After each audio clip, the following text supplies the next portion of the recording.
I'm here in Greece for a month now, and I swim every day. And every time I go into the sea, it's like I'm reconnecting with all the sea goddesses and all this sacredness that is, where we came from, basically, the sea.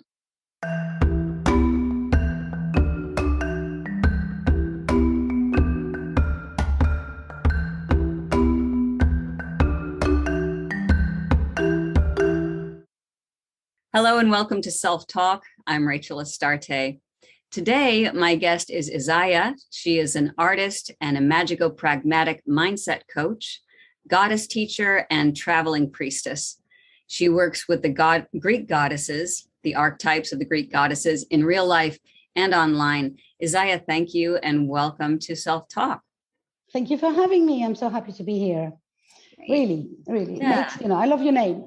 Oh, thank you. Thank you. That one was given to me by my parents. So, So how did you get into this work?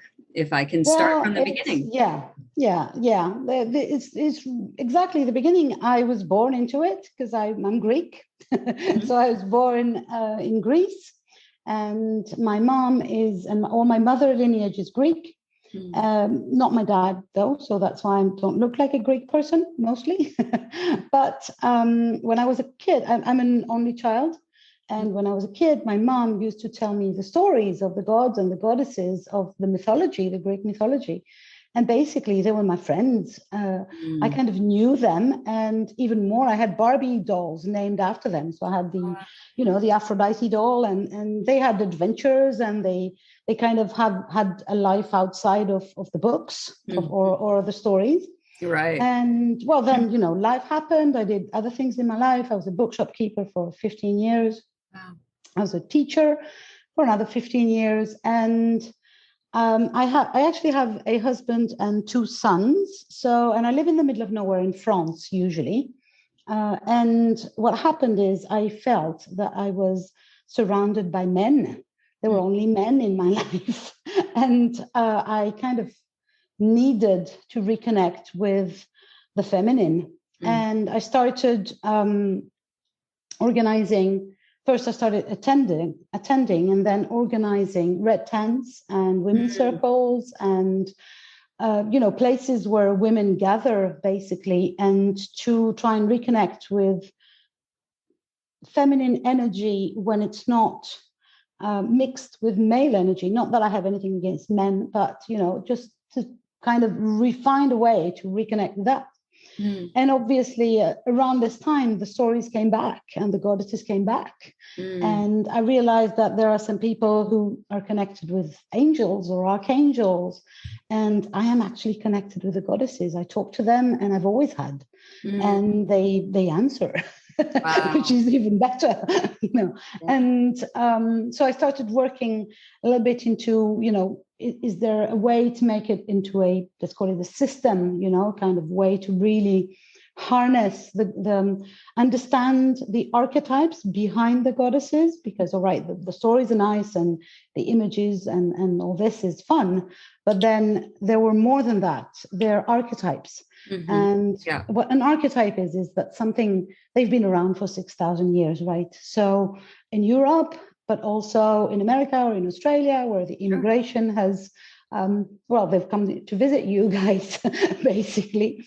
And so even if you don't know them, you know them. That's what an archetype is, right? Even if you don't know the story or the name, if I start telling you about what she is, you will remember or recognize her. Right. And I understood that there is 8 of them that kind of constitute, how can I say that? A vision. Sorry, my English is not my first language. So sometimes I get lost in translation. The 8 goddesses that I work with constitute kind of a whole vision of a woman's life experience. And so if you can, and you can, but if you can visit each of the archetypes and see where they are in balance, a little bit like chakra, and if you can visit each of them and see where where there's a lack, not that I exactly like this word, but you see what I mean, and when there is too much. For instance, if I go into one of the most frequent one is Demeter. Demeter is goddess of agriculture, harvest, fertility. She's a mother goddess, and basically she is the embodiment of the mother archetype. And so many women are trapped into the motherhood thingy. Right. I was, for 20 years or so. I was, first and foremost, I was a mom. Everything in my head had drawers for, what do I need to do as a mom and everything. Right. And very recently did I realize that I wasn't anymore, that I am a mother now, but I'm not a mom. My sons are 25 and 20, and so they're basically done with me. They don't want me anymore. So, or at least I'm not first responder anymore. Yes, got it. Yeah. It made me realize that so many women have this first responder motherhood, not gene, but reflex. And it eats up all the other archetypes or all the other dreams, functions, ideas, parts of their universe. And it's so interesting and so fulfilling and so literally eye-opening to connect with each of them. Yeah. And to learn how they live in you, how you live in through them, kind of. That's beautiful. I don't know if that makes sense. Yeah, it does. And I want to talk more about that in a little bit, but I want to back up for some of the listeners who may not understand just something as simple as, what is the divine feminine? So what is the divine feminine? Good question. I think that we live in a world where we live in a masculine world. And I'm not, I'm not being political here, or I'm not being a feminist. I'm just stating a fact. And what that means is that we, and by we, I mean men included, we don't know what is a feminine word. We don't know what is a word that would be with feminine rules. Right. And that's why we are kind of, mostly we, this time being the women, are in need. We are kind of hungry for that. And for me, the divine feminine is the feminine. And it's divine because it's in us, it's in you, it's in me, it's in everyone, including in the men, by the way. Yes, of course. And for me, it is basic as our menstrual cycle. If we go to that part of me that is sacred, that is the power that I have to create life, even if I don't, for some whatever medical issues. But we are built like this. Yes. And we are built in a cyclic way. And this cyclic quality that women have is, for me, the embodiment of what I call the divine feminine. And it's not, because I believe the divine is everywhere. I believe the divine is in the mundane, and it's just a question of how much I agree to take some time out of the mundane, to just take time for ritual, take time to pull a card for myself, to meditate, to just connect with nature. I'm here in Greece for a month now, and I swim every day. And every time I go into the sea, it's like I'm reconnecting with all the sea goddesses and all this sacredness that is, where we came from, basically the sea. Beautiful. So I think the divine feminine is not a mystery. It's just there.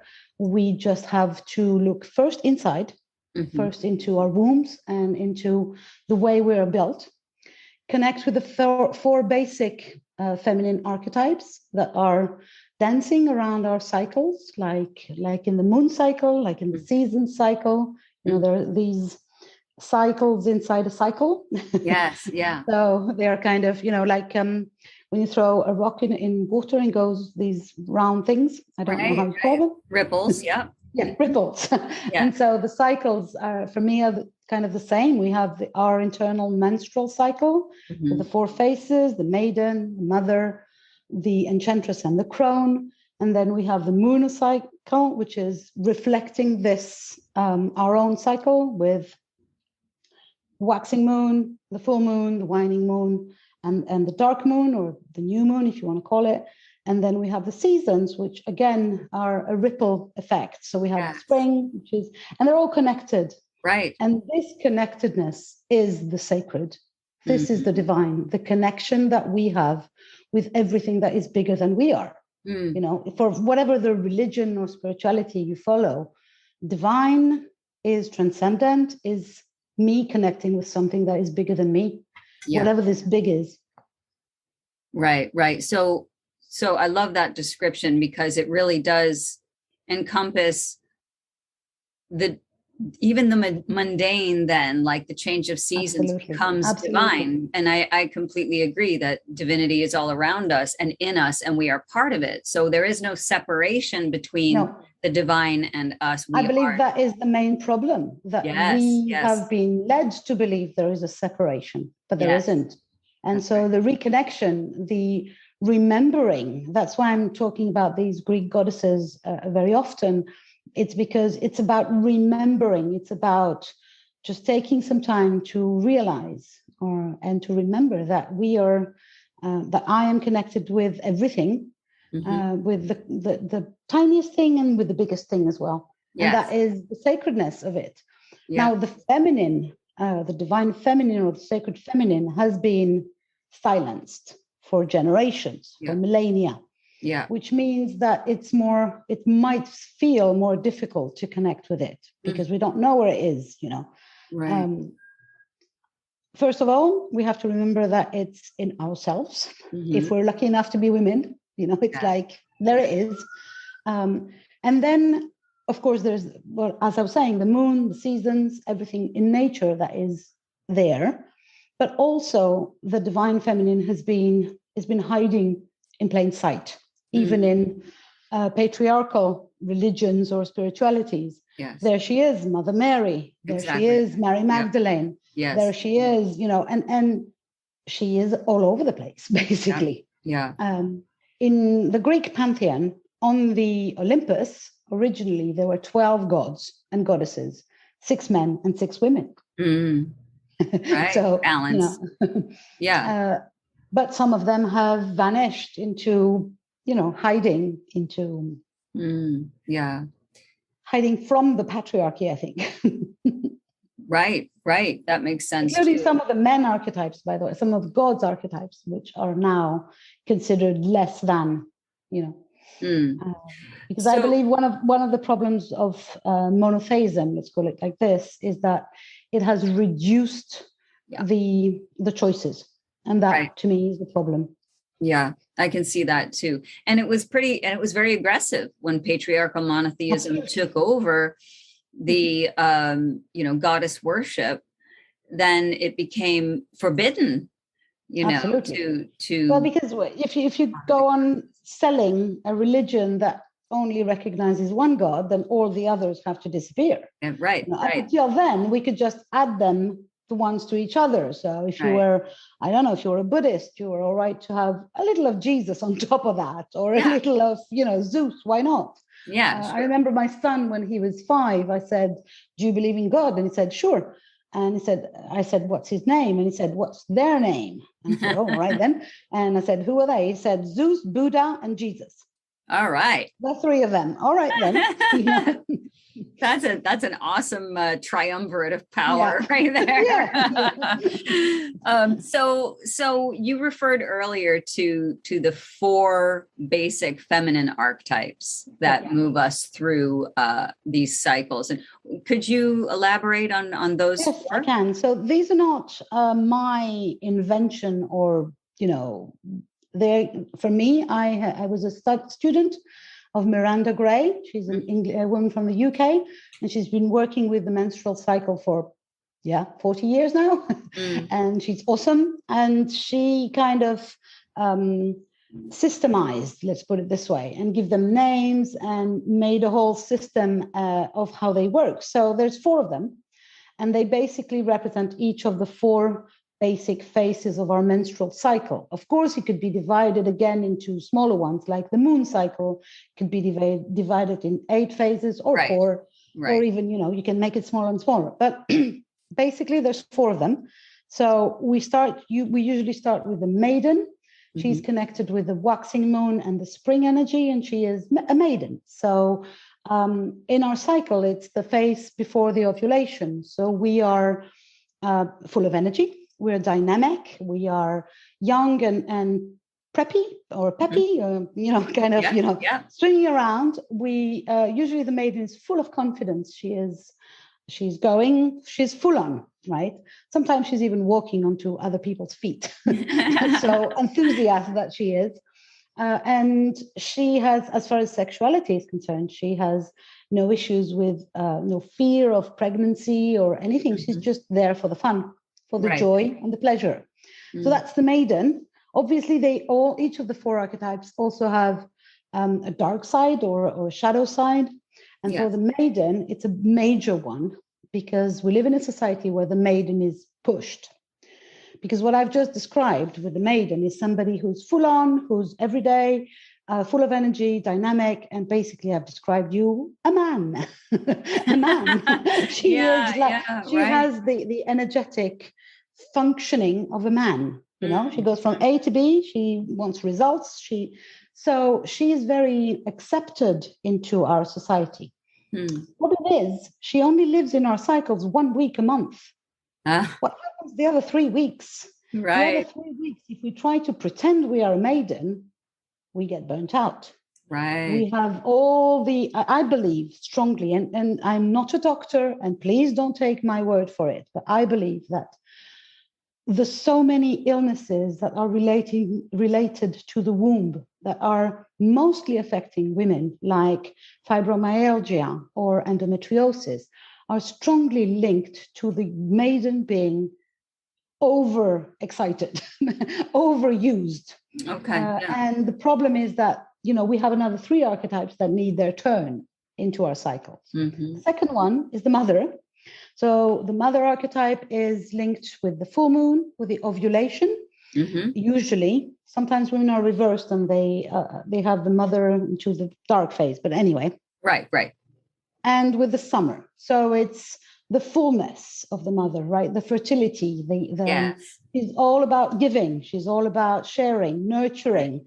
She's all like her energy. The plants in bloom. Yeah. Exactly. All her energy is outwards. And she is nothing if she's not selfish at all. Like the maiden can be a selfish. Sure. The mother is just like full on for altruistic purposes. The problem or the shadow can be burnout, exhaustion, because you never take time. Again, if you push this archetype, which again is recognized, even in Christian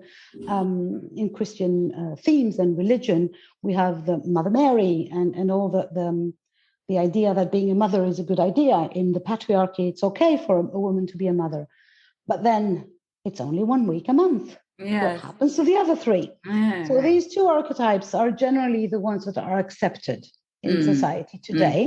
Right. And so you can see women using them or be fully living in them, maybe sometimes overdoing it. Now, the other 2 are the ones that are the most hidden and concerned and problematic. Yes. So then we have the Enchantress. So the Enchantress is linked to the post-ovulation phase. So basically, she cannot get pregnant, right? She can have sex and she cannot get pregnant. She is magic. She's got the magic. Right. So she is linked to the autumn season, which is the season of magic. We have Halloween and all these magic dates around there. Sure. And so the Enchantress is this person that, and she's going downwards, right? Energetically, the maiden was going up towards the mother, the full moon, the explosion. And then the Enchantress starts going downwards towards the dark moon, towards the menstruation phase. What happens is the descent is not a regular, slow and lovely one. It can be like this. Right. Which means that we have PMS. We have the energy of the Enchantress can be very strong at some days and then completely off. The next day, she doesn't want to do anything. She's just like, leave me alone. Right. And so in a corporate environment, what can you do with an Enchantress? Nothing. It's like she's annoying, she's noisy. She has moods and tempers. One day she wants to work, the other day she doesn't. So she's completely silenced. And women are asked to shut up about her, literally, to not even, live it at all. Right. And then we have the crone, which is even worse as far as silence comes. So the crone is connected with the menstruation. So it's the week of the month where we bleed. And with the dark moon and with the winter, the crone is literally at the bottom of the energetic cauldron. Let's put it this way. She's not interested with the world. She's interested with her interior world, with meditating, with resting, with like the seeds in winter that are underground waiting for the sun to come back, for the spring to come back. The crone is waiting and doing nothing. Right. Can you see how much she is not welcome in a corporate environment? Exactly. This is not my week. I'm going to go home and I'm going to sleep on my couch. Yeah. This doesn't work. And so the crone is silenced, not only by exterior forces, but even by women themselves, who kind of do not allow for this expression because she is getting no results, right? Right. She is not productive at all. Right. Now she is like the winter season. If we did not have a winter, there wouldn't be a springtime. The rest period is crucial to nature. It is crucial to women as well. Yeah. But absolutely. Very often it is dismissed, silenced, ignored. And we have women who are exhausted. And their uteruses and their wombs are exhausted as well. Yeah, I see that's a theme. That's a theme running through is burnout, exhaustion. Yeah, and it is because we try, and I'm going to put myself in there because when I was a mother, I was full on crazy mummy type. We try to function in a linear fashion, like men. Right? Men go from 0 to orgasm. We go like this. So it's there's not one of them is better than the other. Right. But society is functioning in a masculine way. That's right. And that means that we are asking of our bodies, of ourselves, to function in the same way. There's no way this can work without some damage. And the damage is to our bodies, to our health, to our mental health, and to our connection to the divine. Because as we were saying earlier, the connection is there. And, I don't know about the US or the UK, but I know that in France, the ads for tampons are still presenting a blue liquid for blood. Wow. Yeah. No, that's still blue. I know that's here too. Actually, that was recently addressed here. Yes. It's like, what the hell, we're talking about here. Yeah. If we can't even just acknowledge that half of the population of the planet is bleeding once a month and that blood is red, and that happens. Yeah. And it's not a disease and it's not dirty. And how do we hope that women will accept that? Exactly. Of themselves and scream for it to be accepted of society. Yeah. I love how it maps out through the menstrual cycle. Yeah. Because as we, as someone who also has studied the divine feminine and I didn't even know that there was a fourth. I thought it was Maiden, Mother, Crone. That's what I grew up, Maiden, Mother, Crone. And then we forget the whole Enchantress, or in some schools it's the queen, right? So but we look at it also in terms of our general life cycle as women, right? Which is how we normally see it, right? So you're premenstrual, you're menstrual, you're a mother, and then you're the Enchantress is exactly where I am. I'm 54 and I've been now menopaused for 2 years. And I am in perimenopause. So basically I'm not finished. I can feel that my body is not completely done. We consider that the Crone period out of the lifespan of a woman is 10 years after menopause. Oh, is it 10 years after? 10 years or 5, depends how you can feel it in your body when you don't have the hormones anymore. Yeah. When you start, when you stop sweating, that's it. Yeah, that's true. It's very interesting because I'm actually postmenopausal. I'm 52.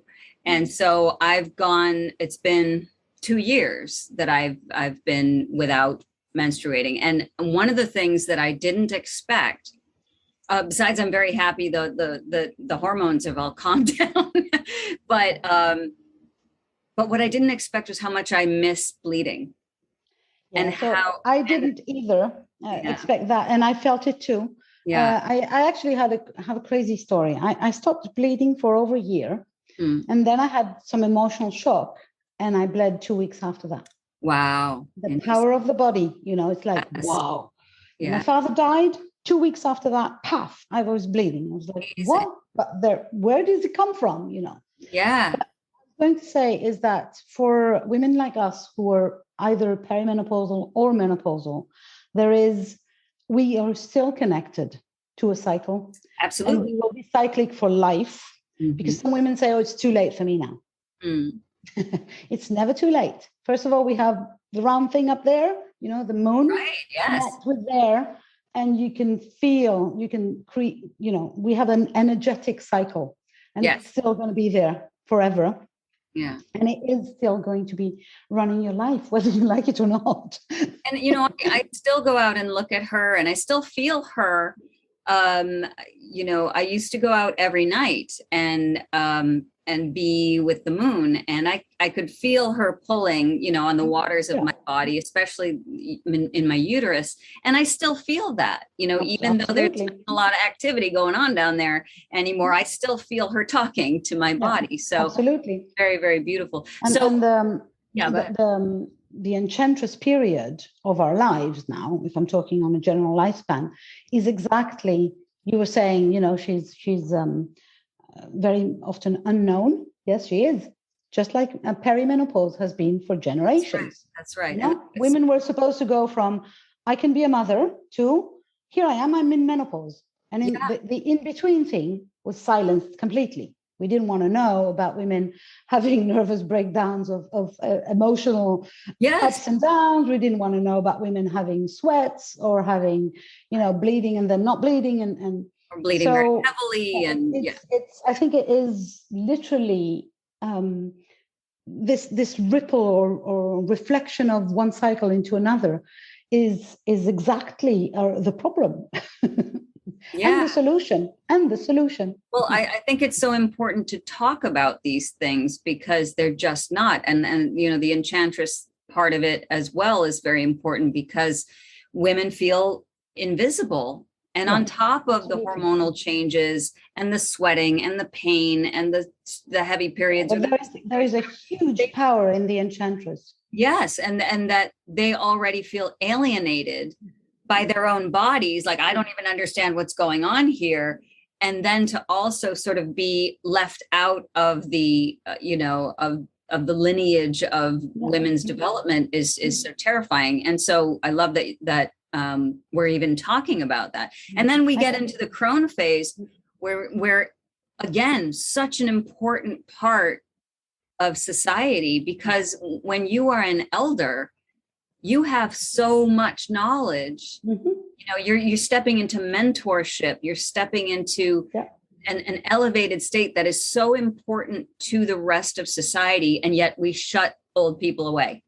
And I can't wrap my head around, at least in the States. I don't know what. I think it's kind of general in Europe as well. I wouldn't say, I don't know about the Asia, because I think they have a different connection to their elders, but in Europe, at least in France, it's like, and also less than that though. The Greeks are keeping their elders at home. Like, there are very less, retirement houses where we send them, get away. Right. Well, I mean, even just the respect, and I have to walk it back a little bit, because I know indigenous American cultures, the First Nations, Native Americans, do still obviously honor their elders, which is something that we could learn a lot from. Exactly. So knowing all of this, what are some ways that women, and even men for that matter, can shift their lives to honor these cycles, these phases? Well, I think it's really about connecting, as we were saying, with your body as a woman first. So if you are the proud owner of a uterus, whether it's still functioning or not, you can connect with that. Mm-hmm. And there are several, many women now are running workshops, and there are techniques. I personally have a workshop around working with a yoni egg, so with either a jade or a crystal egg, that can help you reconnect literally, as in feel things in your womb that you don't feel, or that I didn't feel, at least for a long time. There's also a lot of meditations books and things like that. But for me, it's mostly about reconnecting with your body, and you literally stop pretending that it doesn't exist. Yes. That we are walking hearts or walking brains. Mm-hmm. You know, we're all right with the emotions now. Thank goodness we've agreed that we have some emotions. Yeah. We don't have to be just brains. But bodies, you know, how do we honor about our bodies? How do we keep in touch with them, and then connect with whatever is out there? You know, we are not born in cities. We are not born in cement, in cars and big buildings. We are born on nature, under the moon, in the with the stars, walking on the earth. Yeah. And you know, it's like I keep one of the Greek goddesses archetypes I work with is Gaia. So Gaia is the literal embodiment of the planet itself.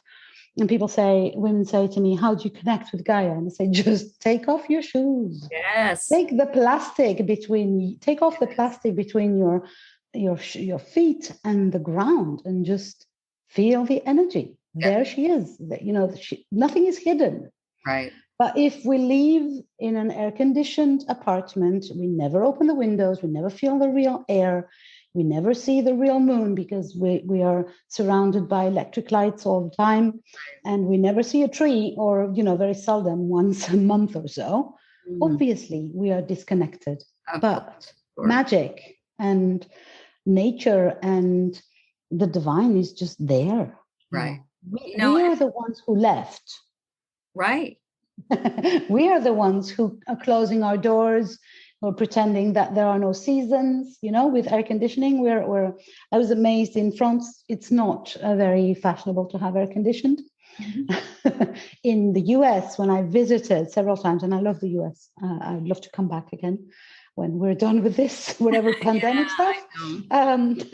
But I was amazed that the temperature is everywhere is the same. It's like, you know, and I think we forget the seasons. We forget that there is a rhythm.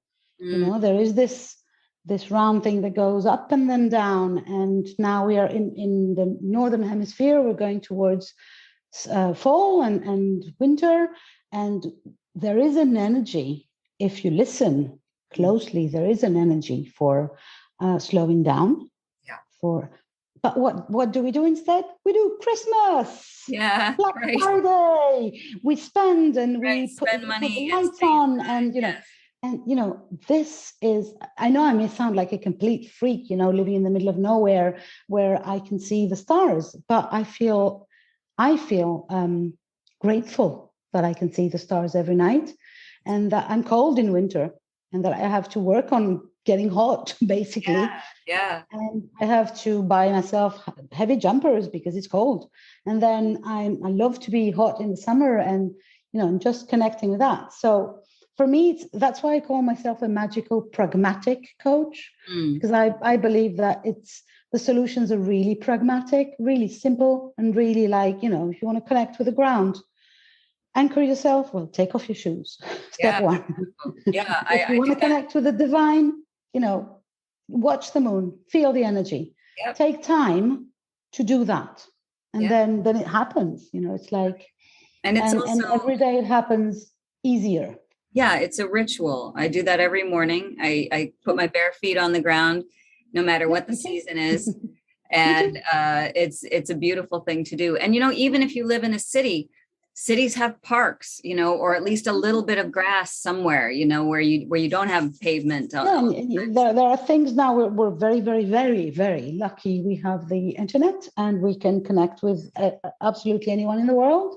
So you can meditate with someone who is under the stars, and the energy will come to you as well. And there's so many things that can be done. Yeah. I just want just 1 minute, because you might have male auditors as well. I didn't want to, for men who want to connect, again, the moon is the best way. And the other way is just to connect with their women around, Yes. It's like, get to learn this cyclic functioning. And of course, I am kind of pretending that we don't have the Caribbean and all these people who have less of a season. But that's not where I live. I'm not saying that they should live like that. But basically, for me, it's like the connection to my body, step one, to nature, step two, is everything. Yes. And that is, and everything is in plain sight. And the solutions are so simple. I actually wrote a blog article that says, it can't be so simple, Isaya. Yes, it is. Oh, yes, it is. Love it. So speaking of your coaching, how can people reach you? What's the best way to get in touch? So I have a website, which is called isayabell.com. And I guess you will link that into... Yes, I'll put it in our show notes. Yeah. And everything is in there. Obviously, I'm on socials. I'm everywhere around under the name of Isaya Bell. So wherever you can find me, I am. Yes. And the way to get in, I think the easiest way to get into my world is to do the goddess quiz. I created a sensory quiz that is really meant to bring you, without you thinking too much, into knowing not which goddess you are, because we are all of them. Right. Which goddess needs some attention today, or which goddess can help you today. So you can take the goddess quiz as many times as you feel, and you'll have a different answer. And it's free, right? Oh, great. Yes. So it's on my website as well. So you can go in there and take the goddess quiz. Yes, and I'll have that just so people know. Get to learn the 8 goddesses archetypes, or at least the one that is concerning you today, and get some connecting done. Beautiful, beautiful. And just so people know, it's ISAYABELLE.com. Absolutely. And I will put these in the show notes. And Isaya, I just want to thank you so much for being... it's been a pleasure. Thank you very, very much. I love talking about that. I get carried away. I hope I didn't wonderful. It went for too long. We need it. Thank you very much for having me.